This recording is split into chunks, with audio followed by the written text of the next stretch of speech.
Hey everybody, welcome to week 2, module 2.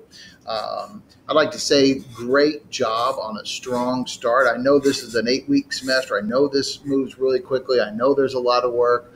And I know some of you've got a lot of things going on for you.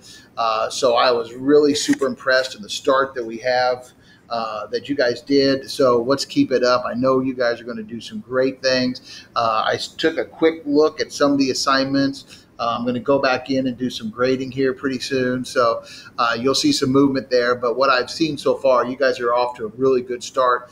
And again, like I said, I just can't wait to see what all you guys accomplish over this semester. Unit 2, summarizing what people say. And I really love this idea because this idea of being a critical reader, being a critical listener, being a critical consumer of information, I think is so important. In today's society, you have just so many sources of information in front of you. You can access all kinds of viewpoints, all kinds of information. There's just so much that you can get your hands on. That said, it does take a lot of effort and a lot of critical, thinking skills and reading skills and listening skills to really be able to parse out the good stuff from the wrong stuff or the bad stuff. That doesn't mean that you have to change your mind to like any one viewpoint, but you have to be able to take in multiple viewpoints, digest them, understand what makes them valid or not valid, right? So I really like this unit. I really like what it has in there. This really is a nice start for what we're going to be doing. So I'm looking at module 2 here, and I'm just kind of flipping through a couple pieces, and I want to just touch base on a couple things here. This first thing, the writing project number 1, this is a really great exercise for us because this is something that you're going to do in many of your other classes. And this is kind of, I lump it under this idea of the reader response. We're looking for you to read something, retell it, and then respond to it, right?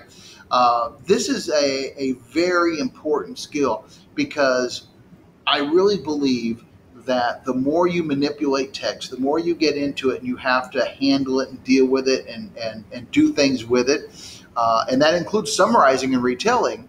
The better handle you have on it and the more likely it is that you are able to really be able to discern the good from the bad.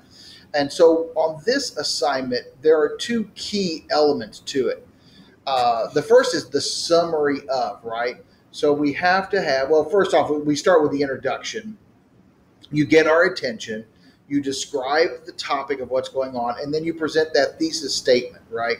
And this is kind of where we really get to see your take on this. In the introduction, we also need to see the title and the author of the work that you are summarizing and responding to. Then in the next paragraph, this introductory paragraph, it'd be fairly short, 3-4 sentences maybe. This part here is going to be a little bit longer. And in the summary, if this is where you retell the text, this is where you give us a sense of what it was. I think a lot of people kind of get confused with summaries because they want to give everything. Well, it talked about this, and it talked about this, and it talked about this, and it talked about this, and that's really not the case. The summary is a quick retelling of the information, okay? And this is the highlights. This is the important stuff. This is the big, broad topics that it incorporates. I like to sense, when you tell somebody you went to a new restaurant, and you're like, hey, I went to this new restaurant. And they're like, oh, really? What was it like? And you say, well, it's really good. I like this about it. And we ate this and this happened. That's a summary. You didn't go through a blow-by-blow, minute-by-minute description of what you did and what you ate and what all happened, right? You just give us the big pieces. And that's what we're really looking for in the summary.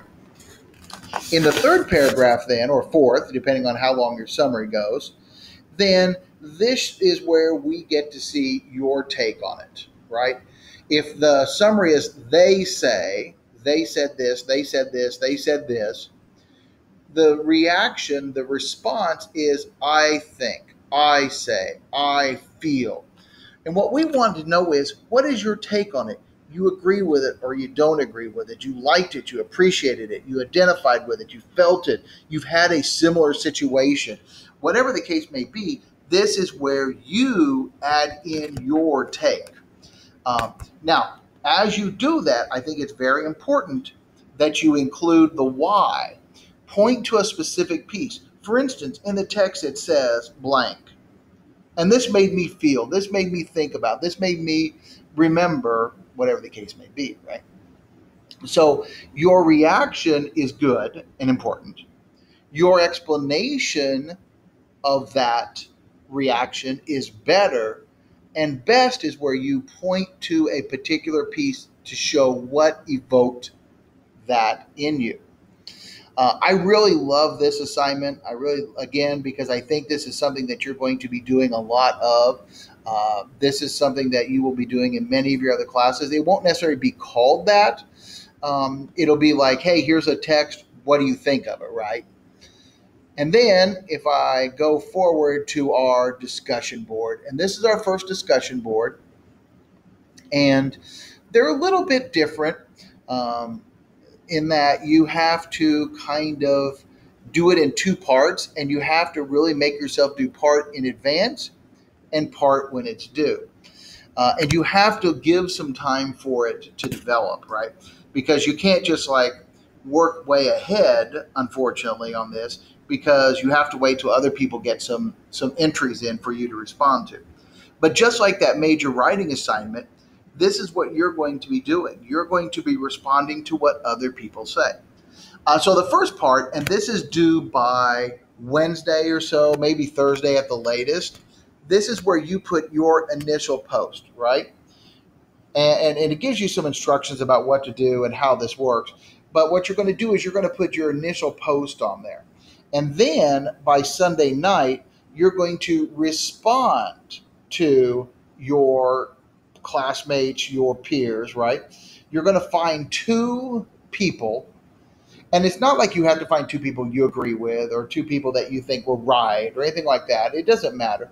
But we are asking for your take. Again, just like that summary and response, the major writing for the week, that's the same concept. You're taking someone's entry and you're giving your take on it. Now, there are a couple things to be thinking about when it comes to these discussion posts. We do want to keep them critical. We do want them to be objective, and we do want them to be your own take. But we also want to remember that there is a person on the other side. There is a person, there is a classmate of yours that put that initial post up. And so if you get personal, if you get mean-spirited, if you just go on a tangent or a rant or something like that, that really doesn't show that you had a good, accurate, productive response to the post. So we don't want to get personal. We don't want to get mean-spirited. It's okay to disagree with other people, but you have to be able to explain it in a way that shows why you disagreed with it, what you disagreed with, why you disagreed with it, and do it in a neutral way, right? Instead of you said this and this is why you're wrong, this is where you want to say things like I believe, and this is what I think, and this is what I felt as I read that. So again, I think that you guys are off to a great start. I encourage you to continue working the way you have been working. I did try to move some of the due dates, or many of the due dates really, to that traditional Sunday night. I know we had this kind of awkward, weird Wednesday start, and I know that's throwing some people off schedule. So after Module 1, now that we're in Module 2, we'll be able to kind of get back to that traditional Sunday night. That said, I know that a lot of you have things going on. I know a lot of you have really busy lives right now, and this is a very quick class. So I will be keeping deadlines, but I'm not going to be like at 12:01 automatically you're losing 10% penalty or something. I am understanding. And if there's something that I need to know about that is preventing you from being, doing your best work, please communicate that with me so that we can work out a plan for you. If you have any questions, feel free to continue reaching out to me. I really do appreciate that. And don't forget that we do have open office hours on Thursday evenings in case you need to talk to me and get some clarification on your assignments. Good luck, guys. Continue the great work.